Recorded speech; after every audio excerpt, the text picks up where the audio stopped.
ये अगला खंड है कि नहीं 5 खंडों को कीजिए। इसके पहले आपको मिलेगा बहुविकल्पी प्रश्न, हमने उसका वीडियो बना दिया है ना। 1 से लेकर 20 तक बहुविकल्पी प्रश्न होंगे। फिर से अगला क्या होगा, 2-2 नंबर का 6 प्रश्न होगा, 6 दूने 12 अंक का।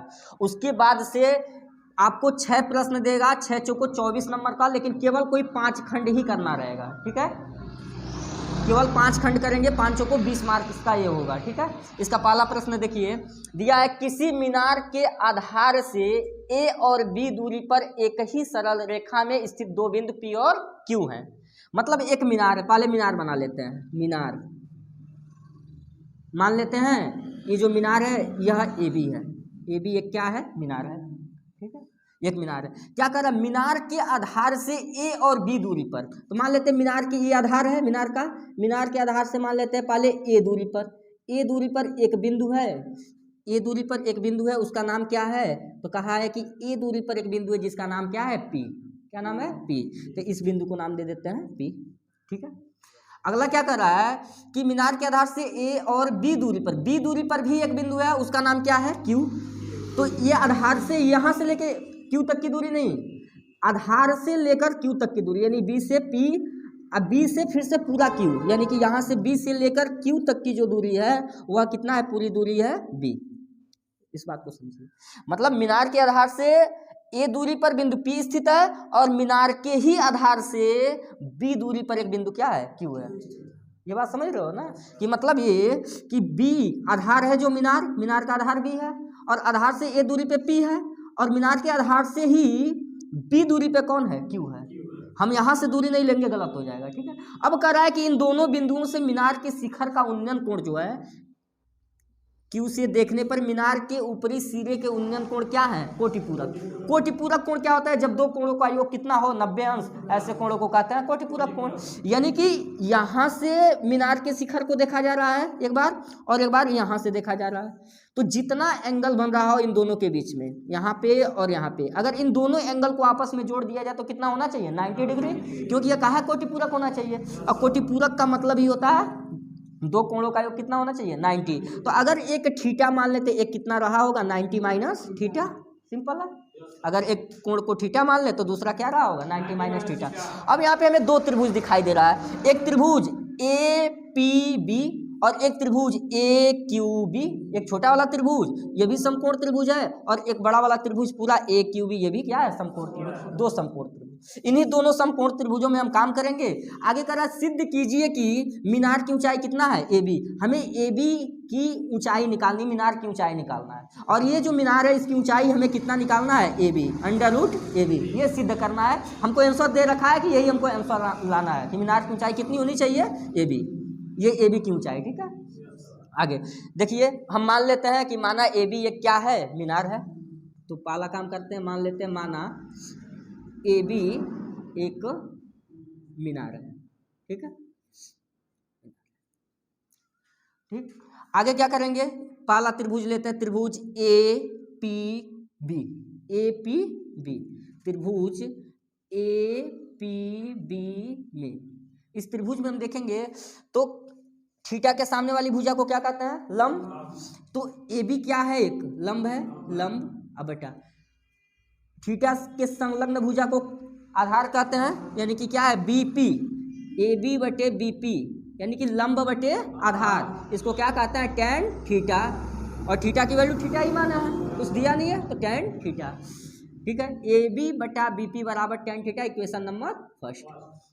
ठीक है, एक त्रिभुज से एक इक्वेशन बना लिए। अब दूसरा त्रिभुज, कौन सा त्रिभुज, ए क्यू बी, बड़ा वाला त्रिभुज लेते हैं। तो त्रिभुज ए क्यू बी में सेम वही कंडीशन जो हम पहले किए थे छोटे वाले त्रिभुज में, वही अब बड़े वाले त्रिभुज में करेंगे।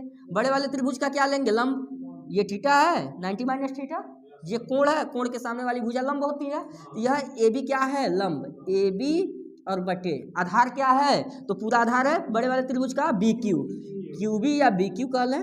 तो यानी कि लंब बटे आधार क्या हो जाएगा, टैन थीटा। लेकिन यहाँ इस बार थीटा की वैल्यू कितना है, 90 माइनस थीटा, 90 माइनस थीटा। हम जानते हैं टैन 90 माइनस थीटा बराबर क्या होता है, कॉट थीटा, है ना। तो ए बी बटा बी क्यू बराबर क्या हो जाएगा, कॉट थीटा, इक्वेशन नंबर 2।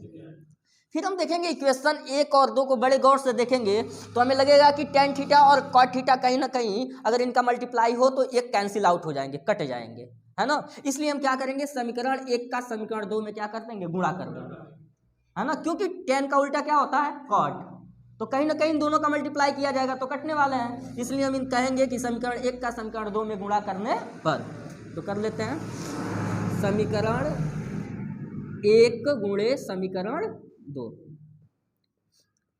क्या है, ए बी बटा क्या है, बी पी इंटू LHS का गुणा LHS में होगा, RHS का RHS में, तो ए बी बटा कितना हो जाएगा, बी क्यू बराबर tan theta into cot theta, tan theta into cot theta होगा। ए बी की जगह पे ए बी रहेगा, बी पी की वैल्यू हमें पता है, बी पी कितनी दूरी है, 20 ए, तो इसके जगह पे क्या लिख देंगे, ए इंटू ए बी की जगह पे ए बी रहने देते हैं, बी क्यू भी हमें पता है 20 से लेके क्यू तक की दूरी कितना है, बी, तो बी रहने देते हैं बराबर tan theta into cot theta को हम लिख सकते हैं 1 बटा tan थीटा, है ना, कॉट थीटा का व्युत्क्रम होता है, तो tan से tan क्या हो गया, कट गया, क्या बचा 1।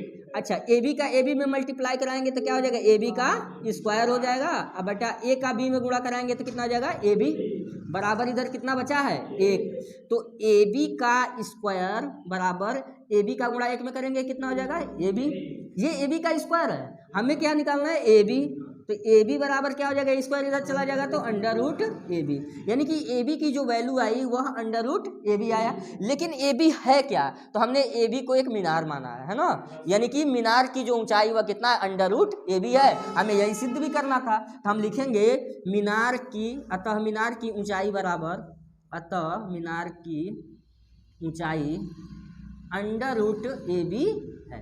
प्रूव हो गया,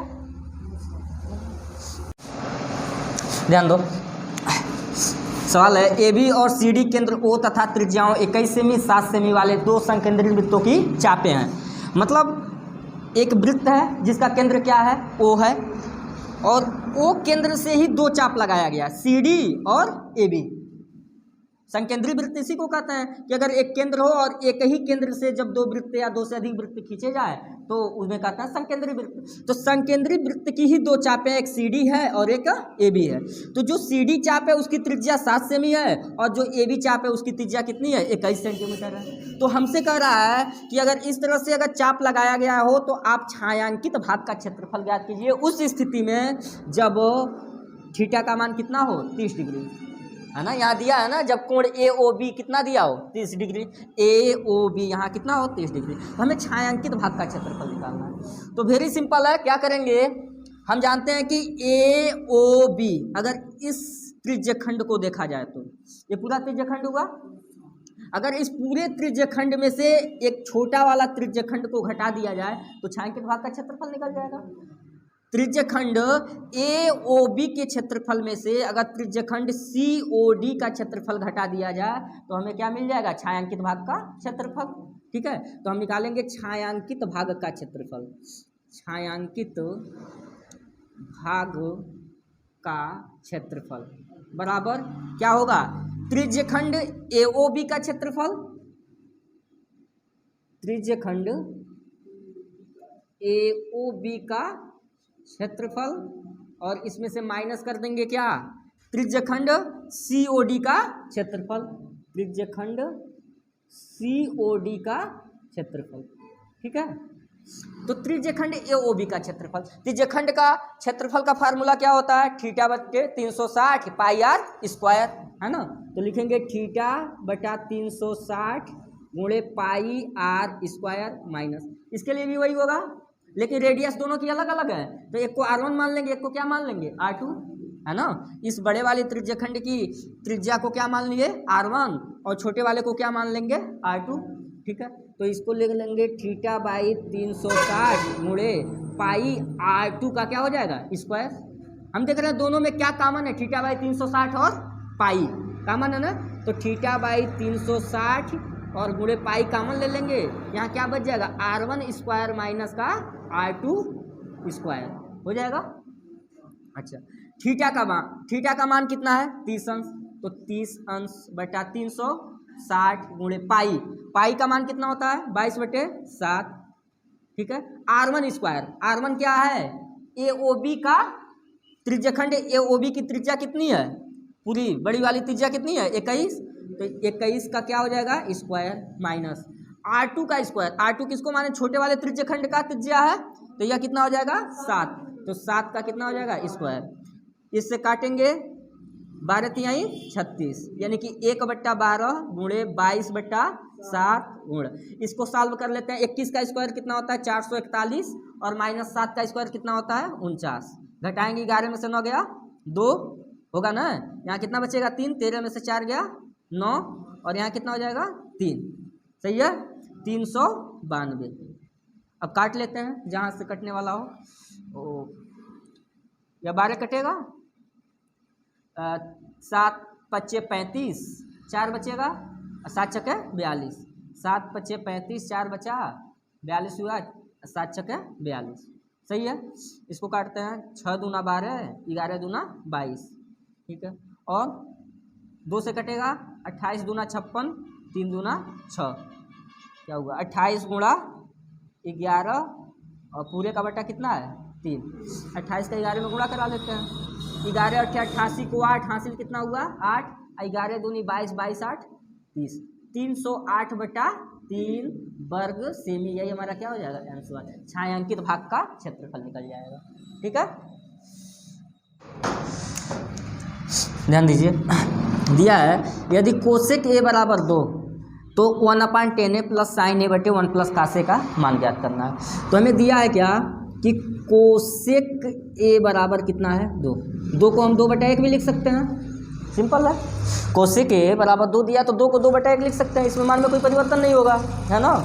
तो कोसेक A बराबर 2/1 हम जानते हैं। कोसेक A का फार्मूला क्या होता है, साइन का उल्टा कोसेक होता है, साइन थीटा बराबर लंब बटा कर्ण, इसलिए कोसेक A बराबर क्या हो जाता है कर्ण बटा लंब, है ना, कर्ण बटा लंब। यानी कि कर्ण की जो वैल्यू है कितना है 2 और लंब की वैल्यू कितना है 1। ठीक है, कर्ण की वैल्यू 2 और लंब की वैल्यू 1। क्या नहीं है आधार, तो हम आधार निकाल सकते हैं। आधार बराबर हो जाएगा अंडर रूट कर्ण स्क्वायर माइनस लंब का स्क्वायर। ठीक है, तो कर्ण का स्क्वायर, कर्ण कितना है तो कर्ण हमें कितना दिया है 2, तो 2 का स्क्वायर माइनस लंब कितना है 1, तो 1 का स्क्वायर। 2 का स्क्वायर कितना होता है 4 माइनस 1 यानी कि अंडर रूट 3। यानी कि हमें आधार कितना मिल गया, आधार मिल गया कड़ी में 3। हमारे पास तीनों चीज़ है, कर्ण भी है, लंब भी है और आधार भी है। अब हमसे जो भी वैल्यू पूछेगा हम क्या करेंगे बता सकते हैं। तो क्या दिया है, पहले tan A आएगा, sin A और cos A, इन तीनों की वैल्यू अलग अलग लिख लें। ठीक है, तो tan A 1/10 है, 1/10A को ही क्या बोलते हैं cot A।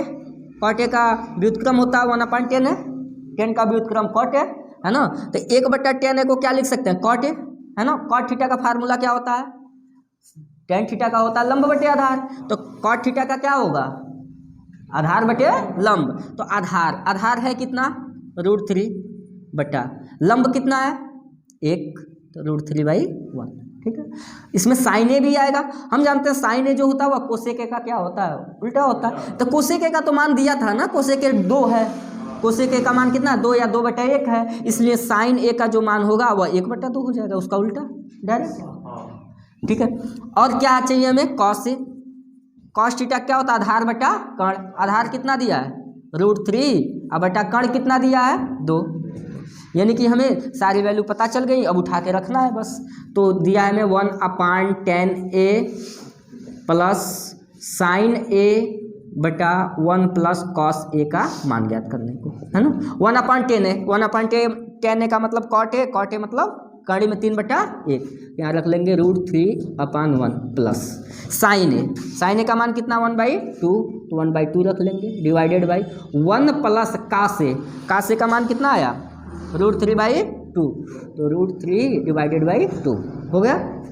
अब देखेंगे कड़ी में 3 प्लस 1/2 पूरे का बटा कितना है 2 का 1 में गुणा कर 2 1 कम 2, अब प्लस कड़ी में 3 यानी कि 2 प्लस कड़ी में 3 और पूरे का बटा कितना हो जाएगा 2, 2 से 2 कट जाएगा तो कितना बचेगा कड़ी में 3 प्लस 1/2 प्लस कड़ी में 3। ये 2 प्लस √3 का मल्टीप्लाई 3 में कराएंगे तो √3 का 2 में होगा 2√3 हो जाएगा, अब प्लस √3 का √3 में होगा तो कितना आ जाएगा, केवल 3 हो जाएगा, अब प्लस 1 पूरे का बटा कितना 2 + √3, 3 1 कितना होगा 4, 2√3 + 4 / 2 + √3। कुछ कॉमन दिख रहा है ना ऊपर, क्या कॉमन ले सकते हैं, 2 कॉमन ले लेंगे तो यहाँ बचेगा √3 प्लस का 2 और पूरे का बटा कितना 2 + √3। ये दोनों एक ही बात है, √3 + 2 या 2 + √3 दोनों कैंसिल आउट होंगे, कितना हो जाएगा 2, यही हमारा क्या हो जाएगा आंसर। देखिए अगला सवाल है, लंबाई 6 मीटर वाले एक ऊर्ध्वाधर स्तंभ, लंबाई 6 मीटर वाला एक ऊर्ध्वाधर स्तंभ है, यानी कि 6 मीटर लंबा एक स्तंभ है या मीनार है, स्तंभ 6 मीटर लंबा है और इसका भूमि पे जो छाया हुआ कितने मीटर का बन रहा है, 4 मीटर का। ठीक है, ये कह रहा है 6 मीटर वाले ऊर्ध्वाधर स्तंभ की भूमि पर छाया की लंबाई कितनी है, 4 मीटर। उसी समय एक अन्य मीनार है जिसकी छाया कितनी बन रही है, 28 मीटर की। तो एक अन्य मीनार है जिसको मैंने PQ माना है, ये जो PQ मीनार है इसकी छाया भूमि पर कितना है, 28 मीटर। एक मीनार है जो 6 मीटर का, उसकी छाया 4 मीटर का बन रहा है, और एक अन्य मीनार दिया है PQ जिसकी छाया 28 मीटर का बन रहा है, लेकिन पता नहीं है उस मीनार की ऊंचाई क्या है, और यही हमसे पूछना चाहता है कि मीनार की ऊंचाई ज्ञात कीजिए। ठीक है, तो हम देख रहे हैं कि एक ही समय में सूर्य द्वारा बना हुआ कोण है, यानी कि यहाँ पे अगर कोण थीटा बनता है तो यहाँ पर भी कोण कितना बनेगा, थीटा, क्योंकि एक ही समय में सूर्य द्वारा बने हुए उन्नयन कोण। ठीक है, हर जगह सेम होगा, चाहे वस्तु छोटी हो चाहे बड़ी हो। तो हमारे पास 2 त्रिभुज मिल रहे हैं, त्रिभुज ABC और त्रिभुज PQR। इन दोनों त्रिभुजों को लेके चलेंगे, त्रिभुज ABC तथा त्रिभुज PQR में। त्रिभुज ABC में कोण B 90 डिग्री होगा और त्रिभुज PQR में कोण Q कितना होगा, 90 डिग्री। तो कोण B बराबर होगा कोण Q के, ऐसा क्यों, तो प्रत्येक कितने डिग्री का है, 90 डिग्री, ऊर्ध्वाधर खड़ा है ना, लंबवत खड़ा है, तो यह कितना हो जाएगा, प्रत्येक 90 अंश। ठीक है, प्रत्येक 90 अंश होगा। उसके बाद से क्या होगा, ये कोण थीटा है, ये भी कोण कितना है, थीटा, यानी कि कोण C बराबर कोण R। ऐसा क्यों, क्योंकि एक ही समय में सूर्य द्वारा बना कोण, एक ही समय में सूर्य द्वारा बना कोण। ठीक है, एक ही समय में सूर्य द्वारा बना कोण, ये भी एंगल है, ये भी एंगल है। एक त्रिभुज का 2 कोण दूसरे त्रिभुज के 2 कोण के बराबर हो गया, अर्थात ये दोनों त्रिभुज समरूप हो जाएंगे। किस कसौटी से, कोण कसौटी से, है ना। तो कोण कसौटी से दोनों त्रिभुज क्या हो जाएंगे, समरूप हो जाएंगे। अतः त्रिभुज ABC समरूप है त्रिभुज PQR के। क्यों, तो कहेंगे कोण कसौटी से, कोण समरूपता कसौटी से, या समरूपता कसौटी कहिए या कसौटी से, कोण समरूपता कसौटी से दोनों त्रिभुज क्या हो जाएंगे, समरूप हो जाएंगे। हम जानते हैं कि जब 2 त्रिभुज समरूप हो तो उनकी संगत भुजाएं एक ही अनुपात में होती है, यानी कि संगत भुजाओं का अनुपात बराबर होता है, यानी कि AB बटा PQ बराबर होगा BC बटे QR के, यानी कि AB बटा PQ बराबर होगा BC बटा QR के, BC बटे QR के। AB की वैल्यू हमें पता है 6 मीटर है, PQ हमें पता नहीं है, इसकी ऊंचाई हमें निकालना, यही तो पूछा है, PQ ही तो हमसे पूछना चाहता है, इस मीनार की ऊंचाई ज्ञात कीजिए। ठीक है, तो PQ को PQ रहने दे या H मान लिया है तो H लिख लें, कोई फर्क नहीं पड़ता। BC कितना है, तो BC हमारे पास है 4 मीटर, तो 4 लिख देते हैं, डिवाइडेड बाई QR की वैल्यू कितना है 28, तो 28 हो जाएगा। अब इसका 3 मल्टीप्लाई करा लेते हैं, कैसे होगा, 6 का 28 में होगा तो 6 गुणे 28 बराबर 4 का PQ में होगा तो 4 PQ हो जाएगा, है ना। अगर यहाँ से हम PQ की वैल्यू निकालना चाहें तो PQ बराबर हो जाएगा 6 गुणे 28, या जो 4 है डिवाइड में चला आएगा, 4 सत्ते कितना हो जाएगा 28, इसलिए PQ बराबर 7 छक्के 42 मीटर। PQ है क्या, PQ है मीनार की ऊंचाई। जो अगला मीनार दिया था ना, एक मीनार की छाया जिसकी लंबाई 28 मीटर बन रही थी, उसकी लंबाई हमें नहीं पता था, हमने निकाल लिया कितना है 42 मीटर, अर्थात वह मीनार 42 मीटर की रही होगी जिसकी छाया कितना है 28 मीटर, यानी कि हमारा 42 मीटर क्या हो गया।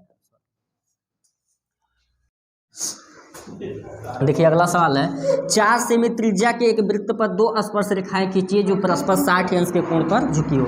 रचना है, इम्पॉर्टेंट है, मोस्ट इम्पॉर्टेंट है, ध्यान देंगे। 4 सेंटीमीटर त्रिज्या का एक वृत्त खींचना है, तो हम स्केल में 4 सेंटीमीटर की दूरी लेंगे स्केल से प्रकार में, और 4 सेंटीमीटर त्रिज्या का पहले एक वृत्त खींच लेंगे। 4 सेंटीमीटर त्रिज्या का एक वृत्त खींचेंगे। 4 सेंटीमीटर त्रिज्या का वृत्त खींचने के बाद से एक बिंदु कोई लेंगे, कोई भी बिंदु एक वृत्त पर ले लेंगे, जिसे आप कोई नाम दे देंगे, मान लेते हैं हम P दे देते हैं।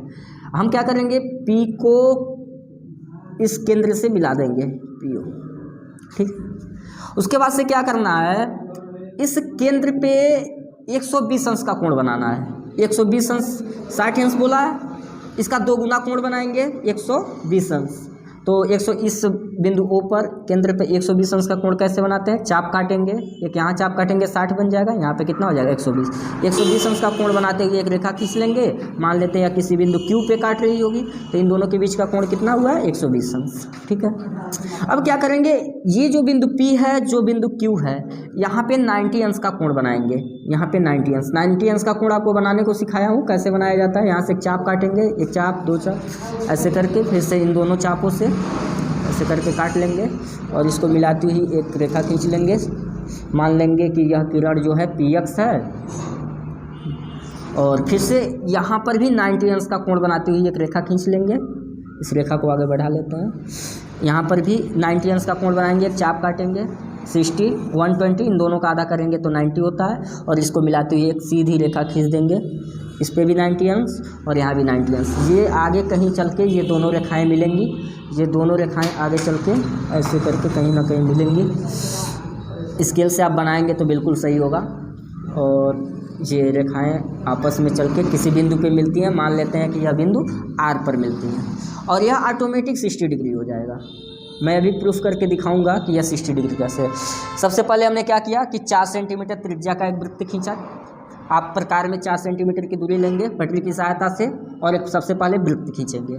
उसके बाद से इस वृत्त पे कहीं भी एक बिंदु P लेंगे, और उस बिंदु P को केंद्र O से मिला देंगे। मिलाने के बाद से इस केंद्र पे 120 अंश का कोण बनाएंगे। 120 अंश का कोण बनाकर एक जब किरण खींच रहे होंगे आप, तो इस वृत्त को किसी बिंदु पे काट रही हो, जिसका नाम हम Q दे देंगे। हमें 2 बिंदु मिल जाएंगे, P और Q। P पर भी और Q पर भी 90 अंश का कोण बनाती हुई 2 किरण खींचेंगे। ये दोनों किरण कहीं आगे चल के काटेंगी, ये दोनों किरणें कहीं आगे चल के एक बिंदु पे काटेंगी, जिसको हमने नाम दे दिया है R, और यह ऑटोमेटिक आपका 60 डिग्री। 2 स्पर्श रेखाएं मिलेंगी, RP और RQ। 2 स्पर्श रेखाएं हैं और इनके बीच का कोण 60 अंश भी है। ये हमको कैसे पता कि यह 60 अंश है, क्योंकि यह 90 अंश है, ये भी कितना अंश है 90 अंश है, और यह 120 अंश है। यह चतुर्भुज बन रहा है, चतुर्भुज के चारों अंतःकोणों का योग 180 अंश होता है। तो 120 ये है, 90 90 180 ये है, तो कितना हुआ 0, 8 2 10 को 0 हासिल 1, यहाँ 300।